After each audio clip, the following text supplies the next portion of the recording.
15 جون 2024 9 ذی الحجہ 1445 ہجری کو مکہ المکرمہ کے میدان عرفات کی مسجد نبوی میں حج کا خطبہ فضیلت الشیخ ماہر المعیقلی حافظہ اللہ نے دیا۔ ترجمہ محترم محمد اقبال یاسین نے کیا۔ انہیں کی آواز میں یوٹیوب چینل دنیا دین پر پیش کیا جا رہا ہے۔ السلام علیکم ورحمۃ اللہ وبرکاتہ۔ تمام تعریف اللہ کے لیے ہے جو حکیم و خبیر علیم و قدیر ہے۔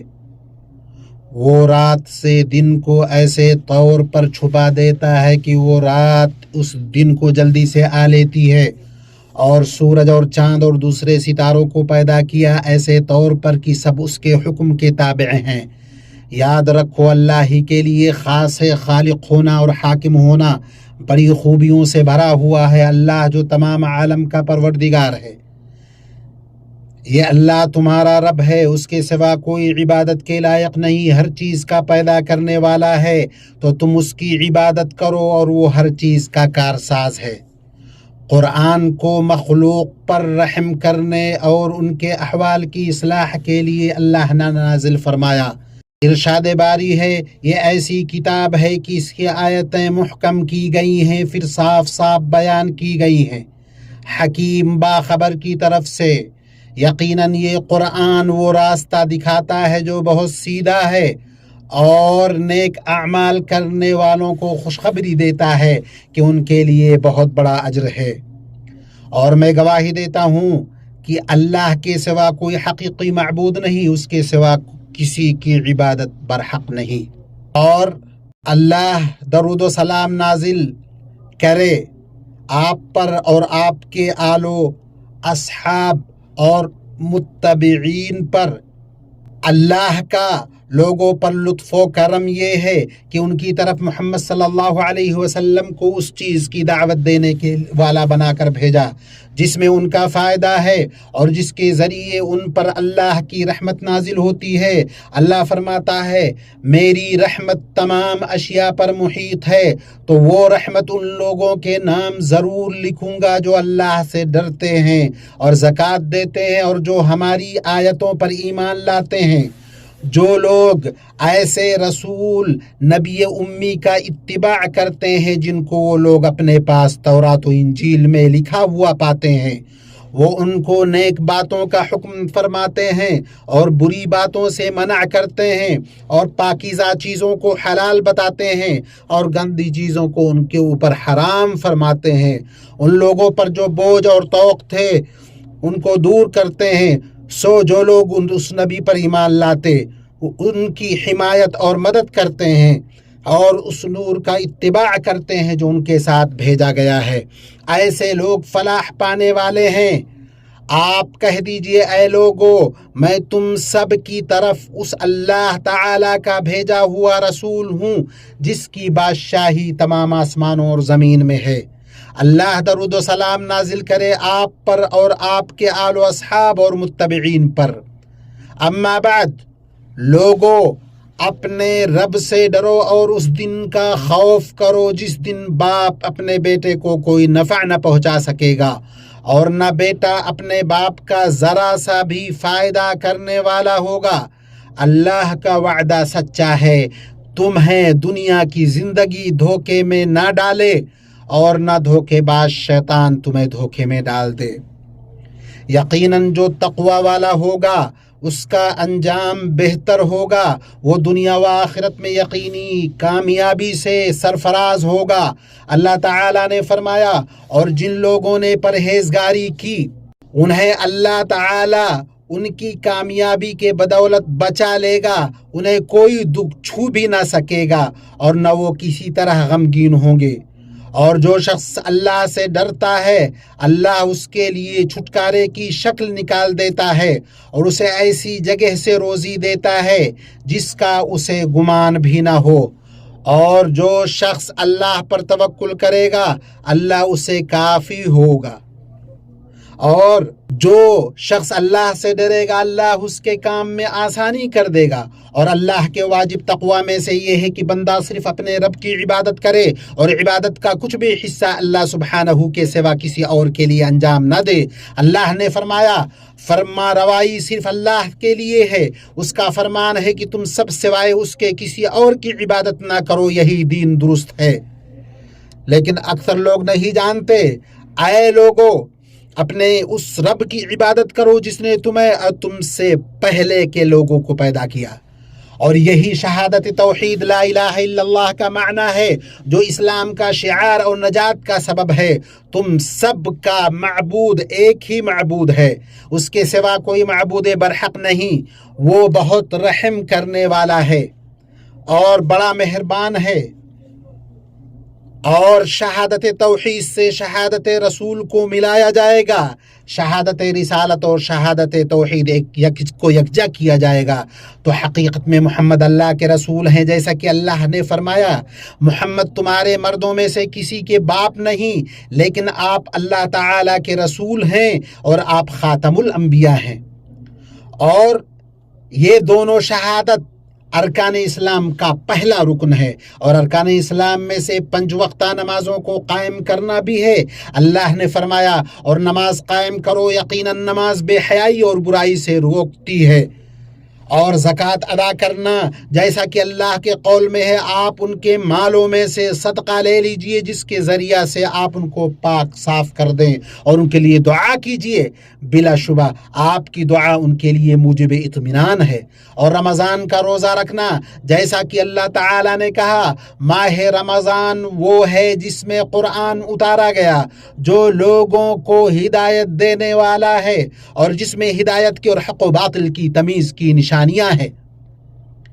اور بیت اللہ کا حج کرنا جو اس کی راہ کی استطاعت رکھتا ہو۔ اللہ نے فرمایا لوگوں میں حج کی منادی کر دو کہ تمہارے پاس ہر دور دراز مقام سے پیدل اور اونٹوں پر سوار آئیں گے تاکہ وہ فائدے دیکھیں جو یہاں ان کے لیے رکھے گئے ہیں۔ اور نبی اکرم صلی اللہ علیہ وسلم نے فرمایا اسلام یہ ہے کہ آپ گواہی دیں کہ اللہ کے سوا کوئی معبود حقیقی نہیں اور محمد صلی اللہ علیہ وسلم اللہ کے رسول ہیں، نماز قائم کریں، زکوٰۃ ادا کریں، رمضان کے روزے رکھیں، بیت اللہ کا حج کریں۔ ایمان یہ ہے کہ آپ اللہ پر، اس کے فرشتوں، کتابوں، رسولوں، یوم آخرت اور ہر اچھی بری تقدیر پر ایمان لائے۔ احسان یہ ہے کہ آپ اللہ کی عبادت اس طرح کریں گویا آپ اسے دیکھ رہے ہیں۔ اگر آپ یہ تصور نہیں کر سکتے تو پھر وہ آپ کو یقیناً دیکھ رہا ہے۔ اے مومنوں، یہ اللہ کا دین اور اس کی شریعت ہے جسے اس نے اپنے مخلوق کے لیے پسند کیا ہے اور اس کے ذریعہ ان پر رحم کیا ہے، ان کے لیے بھلائیاں اور مصلحتیں لاتی ہے۔ یہ شریعت برائیوں اور مفاسد سے ان کو بچاتی ہے۔ اسی لیے رسول اکرم صلی اللہ علیہ وسلم پر اللہ تعالیٰ کا یہ فرمان عرفہ کے دن نازل ہوا۔ اللہ نے فرمایا آج میں نے تمہارے لیے دین کو کامل کر دیا اور تم پر اپنا انعام بھرپور کر دیا اور تمہارے لیے اسلام کے دین ہونے پر رضامند ہو گیا۔ اللہ نے اپنی نبی کی صفت اس طرح بیان کی اور ہم نے آپ کو تمام جہان والوں کے لیے رحمت بنا کر بھیجا ہے۔ ان واضح اصولوں کی بنا پر مبارک شریعت مصلحتوں کو حاصل کرنے اور ان میں اضافہ کرنے اور خرابیوں کو ختم کرنے یا انہیں کم کرنے کے لیے آئی۔ اس نے طے کیا کہ خرابیوں کو دور کرنا مصلحتوں کے حصول پر مقدم ہے اور یہ کہ اعلیٰ ترین مصلحتوں کو حاصل کیا جائے اگرچہ ادنا مصلحت کو نظر انداز کرنا پڑے۔ اسی طرح بڑی خرابی کو دور کیا جائے گرچہ ادنا خرابی کو اختیار کرنا پڑے۔ ٹکراؤ کی صورت میں دو مصلحتوں میں سے اعلیٰ ترین مصلحت کو اور 2 خرابیوں میں سے ادنا ترین خرابی کو چنا جائے گا۔ اسی طرح شریعت نے تاکید کی ہے کہ نقصان کو نقصان کے بغیر ہٹایا جائے۔ اللہ کے رسول صلی اللہ علیہ وسلم نے فرمایا نہ نقصان پہنچاؤ نہ نقصان اٹھاؤ۔ اس نقطۂ نظر سے شریعت ہر اس چیز کو لے کر آئی ہے جس کے ذریعے زندگی پروان چڑھتی اور ترقی ہوتی ہے اور دوسروں کو نقصان پہنچانے یا انہیں تکلیف دینے سے اس نے منع کیا ہے۔ عدل، اخلاق فاضلہ، والدین کی فرما برداری، صلہ رحمی، صدق گوئی، حقوق کی حفاظت، حقوق کو ان کے حقداروں تک پہنچانے، امانتوں کی ادائیگی، عہد و پیمان کو پورا کرنے اور ولی امر کی سمع و طاعت کا یہ شریعت حکم دیتی ہے۔ اللہ نے فرمایا، اللہ تعالی عدل کا، بھلائی کا اور قرابت داروں کے ساتھ حسن سلوک کا حکم دیتا ہے، اور اللہ کے عہد کو پورا کرو جب کہ تم آپس میں قول و قرار کرو، اور قسموں کو پختگی کے بعد مت توڑو، حالانکہ تم اللہ تعالیٰ کو اپنا ضامن ٹھہرا چکے ہو۔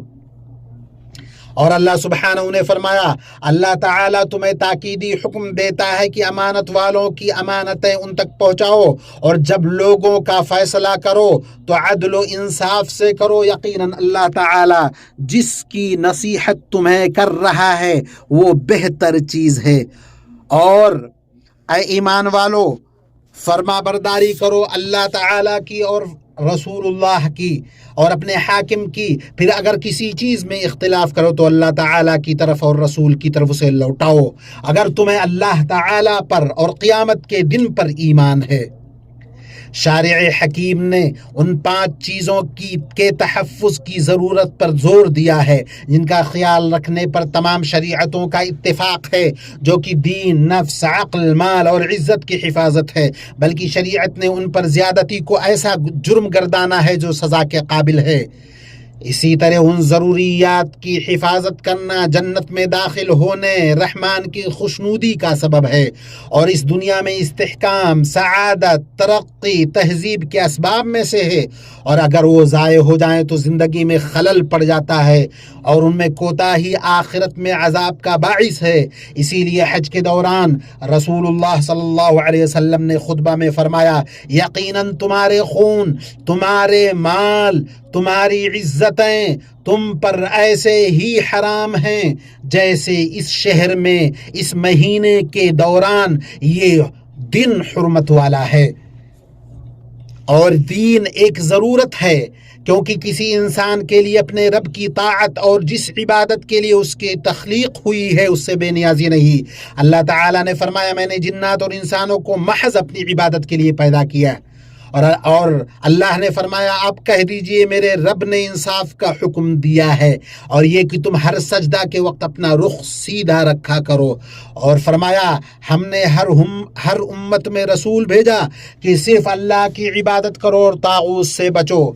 پس بعض لوگوں کو تو اللہ تعالیٰ نے ہدایت دی اور بعض پر گمراہی ثابت ہو گئی، پس تم خود زمین میں چل پھر کر دیکھ لو کہ جھٹلانے والوں کا کیا انجام ہوا۔ اور اللہ تعالیٰ نے نفس کی حفاظت کی ضرورت کو ثابت کرتے ہوئے اور جانوں پر زیادتی کو حرام قرار دیتے ہوئے کہا، اور کسی جان کو جس کا مارنا اللہ نے حرام کر دیا، ہرگز ناحق قتل نہ کرنا، اور فرمایا اپنے آپ کو قتل نہ کرو، یقیناً اللہ تعالیٰ تم پر مہربان۔ جو شخص یہ سرکشی اور ظلم کی بنا پر کرے گا تو عن قریب ہم اس کو جہنم میں داخل کریں گے۔ اور عقل کی حفاظت کی ضرورت کے سلسلے میں فرمایا، اے ایمان والو، یہ شراب اور جوا اور یہ آستانے اور پاسے، یہ سب گندے شیطانی کام ہیں، ان سے پرہیز کرو، امید ہے کہ تم فلاح یاب ہوگے۔ شیطان تو یہ چاہتا ہے کہ شراب اور جوئے کے ذریعے تمہارے درمیان عداوت اور بغض ڈال دے، تمہیں اللہ کی یاد سے اور نماز سے روک دے، پھر کیا تم ان چیزوں سے باز رہوگے؟ اور کتاب و سنت کے نصوص میں لوگوں کی عزت و آبروئی کے پیچھے پڑنے سے منع کیا گیا۔ اللہ نے فرمایا، جو لوگ مومن مردوں اور عورتوں کو بے قصور اذیت دیتے ہیں انہوں نے بڑے بہتان اور صریح گناہ کا وبال اپنے سر لے لیا ہے، اور فرمایا جو لوگ پاک دامن بھولی بھالی با ایمان عورتوں پر تہمت لگاتے ہیں وہ دنیا و آخرت میں ملعون ہے، ان کے لیے بڑا بھاری عذاب ہے۔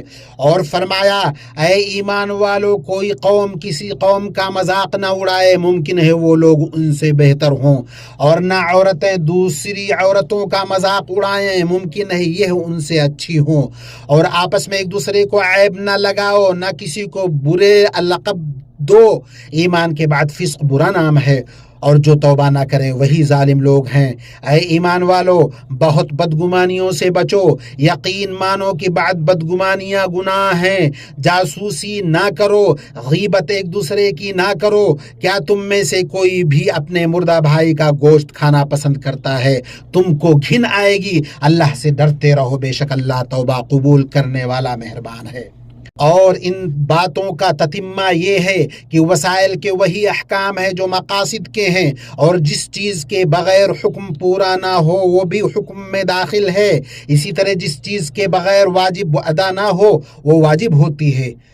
پس جو بھی وسائل شریعت کے مقاصد کی حفاظت کرتے ہیں ان کا شرعاً حکم ہوتا ہے، کیونکہ مقاصد اور ضروری مصلحتوں تک رسائی صرف ان تک پہنچانے والے اسباب اور ذرائع سے ہی ہو سکتی ہے۔ چنانچہ مقاصد کے ذرائع اور اسباب کا حکم وہی ہوگا جو ان مقاصد کا ہے۔ یہیں سے واضح ہوا کہ ہر مومن کے لیے لازم ہے کہ ان 5 ضروریات کی حفاظت کے لیے کوشاں رہیں۔ ان سے مخلوق سلامت رہتی ہے، زندگی کو استقرار ملتا ہے، امن عام ہوتا ہے، لوگ اپنی دینی اور دنیاوی مصلحتوں کے حصول پر قادر ہوتے ہیں، اور اس پر ضروری ہے کہ اس بابت اللہ کا تقرب اور آخرت میں ثواب حاصل کرنے کے لیے دوسروں کے ساتھ تعاون کرے۔ اسی طرح ہر مسلمان پر ضروری ہے کہ ان ضروریات کے تحفظ میں شریعت کے مقاصد پر کھلواڑ کرنے والوں کو اثر انداز ہونے کا موقع نہ دے۔ اور ہم میں سے ہر فرد کی اپنے مہم، عمل اور حیثیت کے اعتبار سے اس سلسلہ میں ذمہ داری ہے، اور ہم سب پر ضروری ہے کہ ان ضروریات کے احترام پر لوگوں کی، خاص طور سے نوخیزوں کی تربیت کریں۔ اور جب کہ ان 5 ضروریات کی حفاظت ہر زمان و مکان میں ضروری ہے، تو ان معزز مقامات پر ان کی حفاظت اور ضروری ہو جاتی ہے، جیسا کہ اللہ تعالی نے فرمایا، جو بھی ظلم کے ساتھ وہاں الحاد کا ارادہ کرے ہم اسے دردناک عذاب چکھائیں گے۔ حج میں شعار کا اظہار اور اللہ کے لیے عبادت میں اخلاص ہے، یہ سیاسی نعرے بازی، گروہ بندی کی جگہ نہیں۔ چنانچہ ان قوانین اور تعلیمات کی پاسداری ضروری ہے جو ضامن ہیں کہ حجاج اپنے مناسک اور شعائر امن و امان اور اطمینان سے ادا کر سکیں۔ بیت اللہ کے حجاج آپ عرفہ کے عظیم جگہ میں ہیں، جہاں اللہ آپ کے ذریعہ فرشتوں پر فخر جتاتا ہے۔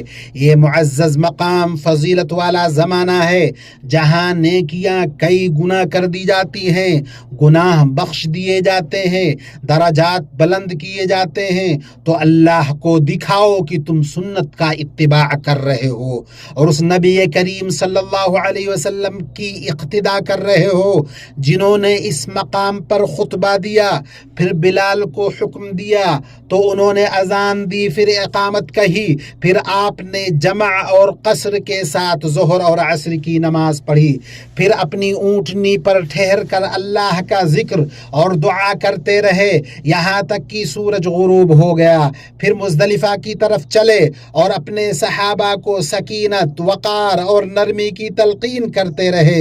مزدلفہ میں آپ نے مغرب کی نماز 3 رکعت اور عشاء کی نماز 2 رکعت ادا کی، فجر کی نماز کی ادائیگی تک آپ نے وہی رات بسر کی، پھر روشنی پھیلنے تک آپ نے دعا کی۔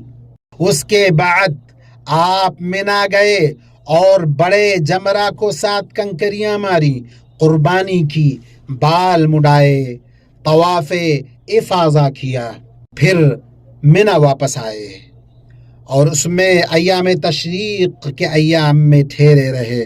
آپ زیادہ سے زیادہ تکبیر، تحمید اور تحلیل کرتے رہے اور زوال کے بعد تینوں جمرات کو کنکری مارتے رہے۔ چھوٹے اور بیچ والے جمرات کو مارنے کے بعد دعا کرتے رہے اور عذر والوں کو رخصت دی کہ وہ منا میں رات نہ گزاریں۔ رسول اللہ صلی اللہ علیہ وسلم کی سنت یہ ہے کہ منا میں 13 تک ٹھہرا جائے اور یہی افضل ہے، اور آپ نے 12 کو جلدی کرنے کو جائز قرار دیا۔ اور جب آپ حج سے فارغ ہوئے اور سفر کا ارادہ کیا تو تو کعبہ کا طواف کیا۔ بیت اللہ کے حجاج رسول اللہ صلی اللہ علیہ وسلم نے عرفہ میں روزہ نہیں رکھا تاکہ یہ ذکر اور دعا پر معاون ہو۔ آپ صلی اللہ علیہ وسلم عرفہ میں اللہ کا ذکر اور دعا کرتے رہے، تم بھی ان کی اقتدا کرو۔ اللہ نے فرمایا تم لوگ اپنے پروردگار سے دعا کرو گڑ گڑا کر، چپ کے۔ واقعی اللہ تعالیٰ ان لوگوں کو ناپسند کرتا ہے جو حد سے نکل جائیں۔ اللہ سے دعا کرو، اس سے ڈرتے رہو اور امید کرتے رہو۔ اللہ سے اپنے لیے، اپنے والدین کے لیے، اپنے رشتہ داروں کے لیے دعا کرو۔ پیٹھ پیچھے جو دعا کرتا ہے فرشتہ کہتا ہے آمین، اور تجھے بھی ویسا ہی ملے۔ فلسطین میں ہمارے بھائیوں کے لیے دعا کریں، وہ تکلیف میں ہیں۔ ان کے دشمن نے خون بہا کر ملک میں فساد پھیلا کر ان سے ضرورت کی غذا، دوا، کھانا اور لباس روک کر انہیں تکلیف میں مبتلا کر رکھا ہے، اور وہ لوگ سب سے زیادہ دعا کے مستحق ہیں جنہوں نے بھلائی کیا، احسان کے کام کو انجام دیا، اور ان میں سے وہ لوگ ہیں جو حرمین شریفین کی خدمت کرتے ہیں اور اللہ کے مہمانوں کی راحت کے لیے راتوں کو جگتے ہیں۔ ان میں سر فہرست خادم حرمین شریفین شاہ سلمان بن عبد العزیز اور ان کے ولی عہد ہیں۔ اے اللہ، اے حی قیوم، یا ذوالجلال والاکرام، ہم تیرے فضل و احسان سے تجھ سے دعا کرتے ہیں کہ تو خادم حرمین شریفین شاہ سلمان بن عبد العزیز اور ان کے ولی عہد شہزادہ محمد بن سلمان کو ہر بلائی کی توفیق دے۔ تو ان کا مؤید و نصیر ہو۔ وہ دونوں اسلام اور مسلمانوں کے لیے جو عظیم خدمتیں انجام دے رہے ہیں، ان پر انہیں بہترین بدلوں سے نواز۔ اے اللہ، انہیں بڑا بدلہ دے، ان کا ثواب زیادہ کر اور ان دونوں سے راضی ہو جا۔ اے اللہ، حاجیوں سے ان کا حج قبول کر، ان کے معاملات آسان کر، انہیں ان کے ملکوں کو صحیح سالم اور کامیاب و کامران لوٹا، اس حال میں کہ تو نے ان کے گناہوں کو بخش دیا ہو، ان کی توبہ قبول کر لی ہو اور ان کی ضرورتیں پوری کر دی ہو۔ اے اللہ، مسلم اور مومن حضرات و خواتین کو بخش دے، انہیں ہر برائی سے محفوظ رکھ اور ان کے دین، امن و امان، جان، مال، عقل، آبرو سب کی حفاظت فرما، انہیں مصلحت اور بھلائیوں سے نواز، ان سے شر اور گناہوں کو دور کر۔ اے اللہ، تو ان کے دل کی اصلاح فرما، اے اللہ ان کے دل کی اصلاح فرما دے، اے اللہ ان کے دل کی اصلاح فرما، انہیں ان کے ملکوں میں امن سے نواز، ان کی بھوک مٹا، ان کے رزق میں برکت دے، ان کے تمام معاملات کو اپنے ذمہ لے لے۔ سبحان ربك رب العزة عما يصفون وسلام على المرسلين والحمد لله رب العالمين۔ قرآن سمجھیں، قرآن سمجھائیں، دوسروں کو قرآن سمجھنے کی دعوت دیں۔ نماز اور مسنون اذکار بھی سمجھ کر پڑھیں۔